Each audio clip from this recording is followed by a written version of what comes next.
Assalamualaikum warahmatullahi wabarakatuh. Alhamdulillahirabbil alamin wa bihi nasta'in ala umurid dunya waddin.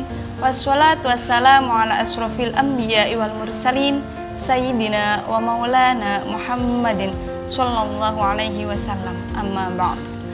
Alhamdulillah, pada kesempatan pagi hari ini kita akan belajar tentang apa itu konsep kewirausahaan dalam Islam. Sebelum melangkah belajar tentang konsep kewirausahaan dalam Islam, mari kita ketahui dahulu apa itu pengertian dari kewirausahaan.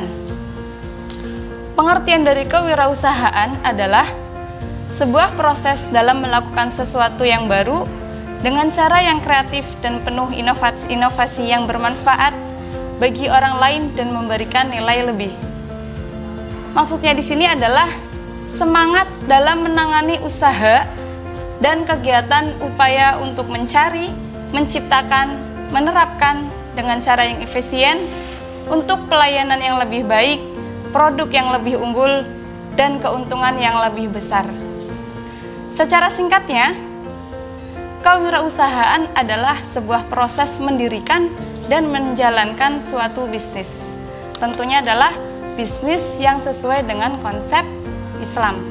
Oke, sekarang kita lanjut ke kewirausahaan berasal dari dua kata, yaitu wira dan usaha. Yang mana wira adalah pejuang, berani, berwatak agung, dan berbudi luhur. Kemudian untuk usahanya sendiri, di sini artinya adalah bekerja, berbuat amal, dan berbuat sesuatu. Dari sini apa yang kita usahakan, hasilnya pun akan kita petik. Maka dari itu, ciptakanlah usaha yang baik dan jujur. Seperti dalam mengendikannya seorang kiai, Mbah Maimun, ya. Beliau pernah mengendikan bahwasanya usaha dari keringat kita sendiri itu adalah barokah. Maka kalau kita ingin menciptakan sesuatu yang barokah, apalagi untuk diri kita sendiri, maka ciptakanlah usaha yang sesuai dengan konsep Islam. Selanjutnya, konsep kewirausahaan dalam Islam ini berlandasan pada Al-Quran Surat Al-Baqarah ayat 198 dan ayat 275. Dalam Quran Surat Al-Baqarah ayat 198 berbunyi, A'udzubillahi minasyaitonirrajim, Bismillahirrahmanirrahim, Laisa 'alaikum junahun an tabtahu fadlam mir rabbikum. Al-ayah, Shadaqallahul Azim. Yang artinya di sini adalah tidak ada dosa bagimu untuk mencari karunia dari Rabbmu, yaitu rezeki dari perniagaan. Kemudian kalau dalam Quran Surat Al-Baqarah ayat 275 berbunyi, Wa halallahul bai'a wa harramar riba. Yang artinya adalah Allah telah menghalalkan jual beli dan mengharamkan riba. Di sini karena Allah telah menghalalkan jual beli, tetapi kita juga harus ingat bahwasanya kita melaksanakan jual beli, kita juga harus mengusahakan dan menomorsatukan sholat. Seperti berjual beli, melakukan jual beli ketika pada hari Jumat. Allah telah berfirman dalam Quran Surat Al-Jumu'ah yang berbunyi, A'udzubillahi minasyaitonirrajim, Bismillahirrahmanirrahim, Ya ayyuhalladzina amanu idza nudiya lis-sholati min yaumil jum'ah fas'au ila dzikrillahi wa dzarul bai'. Yang artinya, wahai orang-orang yang beriman, apabila telah diseru untuk melaksanakan sholat pada hari Jumat, maka segeralah kamu sholat dan tinggalkan jual beli. Di sini saya tekankan, walaupun kita diusahakan untuk melakukan suatu usaha, yaitu salah satunya jual beli, tetapi di sini kita juga harus menomorsatukan sholat, apalagi untuk kaum pria ketika melaksanakan sholat Jumat. Selanjutnya, mengapa kita harus berwirausaha? Yang pertama adalah ketersediaan lapangan kerja yang terbatas, hanya 500.000 setiap tahun. Padahal lulusan sekolah dan perguruan tinggi terus bertambah. Untuk itu siswa perlu kita dorong untuk berani menjadi wirausaha, yang berarti kalian menjadi pahlawan ekonomi karena akan membantu pemerintah menciptakan lapangan kerja. Kemudian alasan yang kedua, perkembangan teknologi saat ini memudahkan generasi muda untuk berwirausaha. Kalau dulu berwirausaha itu harus menciptakan atau memerlukan tempat untuk berjualan.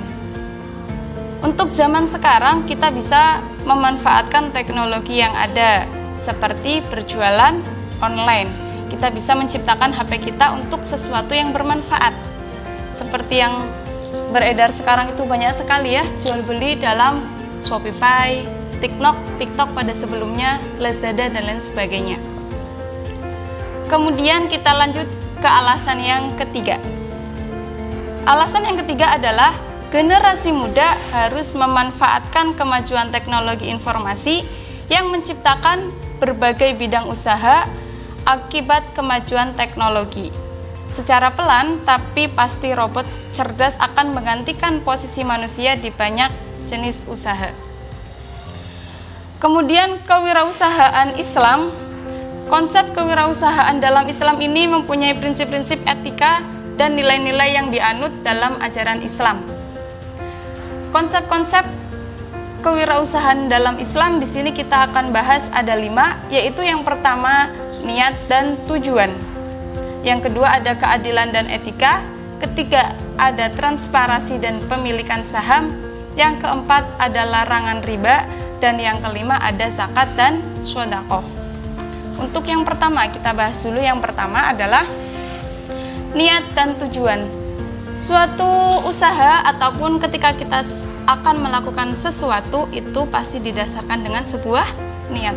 Seperti dalam hadis Arba'in Nawawi telah disebutkan bahwasanya innamal a'malu bin niat. Sesuatu yang akan kita kerjakan harus berlandasan dengan niat. Kemudian yang kedua ada keadilan dan etika. Berwirausaha harus mempunyai sikap yang adil dan etika yang bijak. Hal ini mencakup perlakuan adil terhadap pelanggan, karyawan, pemasok, dan pesaing. Apalagi untuk seorang pesaing ya, kita harus melakukan keadilan dan etika yang baik. Kemudian untuk yang ketiga kita akan bahas. Yang ketiga itu ada transparansi dan pemilikan saham. Transparansi dalam bisnis sangat dianjurkan dalam Islam. Para pemilik usaha harus menjelaskan secara jujur kepada pemegang saham dan pemangku kepentingan lainnya tentang bagaimana kinerja dan keuangan perusahaan, prinsip pemilikan saham, dan yang paling penting adalah menghindarkan sebuah riba. Wa ahallallahul bai'a wa harramar riba. Kemudian yang kelima, kita akan bahas poin kelima adalah zakat dan sedekah. Pengusaha muslim diwajibkan untuk memberikan zakat dan sedekah untuk membantu mereka yang membutuhkan.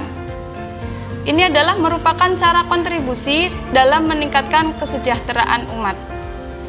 Konsep kewirausahaan dalam Islam menekankan nilai-nilai etika, keadilan, dan manfaat sosial. Ini semua merupakan menciptakan landasan yang kuat bagi bisnis yang beroperasi sesuai dengan prinsip-prinsip Islam dan memberikan kontribusi positif terhadap masyarakat. Oke, sekian dari saya. Semoga bermanfaat. Wassalamualaikum warahmatullahi wabarakatuh.